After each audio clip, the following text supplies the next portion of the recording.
taដល់ពេលវេលាបែកគ្នាឬអ្វីពីរបស់ចរណៃគឺចិត្តមកបញ្ជាដែលមានន័យគ្រប់គ្រាន់បញ្ជាក់ថាត្រូវបែកគ្នាវេលា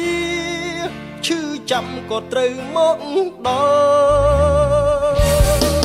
មានពិធីជួបជុំណាដែលមិនចប់ដីស្រឡាញ់ក៏មានទីបញ្ចប់ដែលថ្លៃពេលតែកើតគុំមកដល់មកមិនអាចផាត់វាសនាកំណត់ដោយព្រំលិខិតអូនគ្មានហេតុផលសោះឡើយធ្វើរឹងតោះតើយឆើយដឹងបងតែក៏នួនអងអូនឆ្លើយថាព្រំលិខិតបើអងនិស័យស្នេហ៍ស្នងគួរដំចំណងស្រ័យដួងចិត្តសូមផ្ដល់ឲ្យជីវិតមានសេរី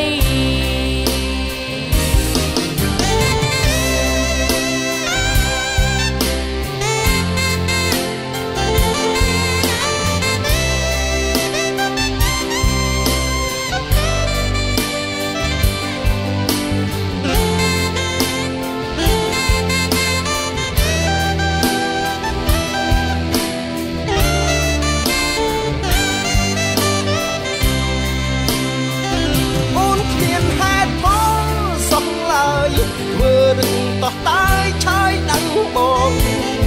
តែក៏នួនអងអូនឆ្លើយថាព្រំលិខិតបើអងនិស័យស្នេហ៍ស្នងគួរដំចំណងស្រ័យដួងចិត្តសូមផ្ដល់ឲ្យជីវិតមានសេរីបងមិនមែនឧបសគ្គសម្រាប់ជីវិតអូនស៊ូស្រពងតំតិចបែកអូនព្រោះស្នេហ៍ស្រីឲ្យតែអូនបានសុខបងប្រងទុកក៏មិនធ្វេស្មាំងផ្ដល់ភៀមសេរីជូនជីវ៉ាពីងពេញ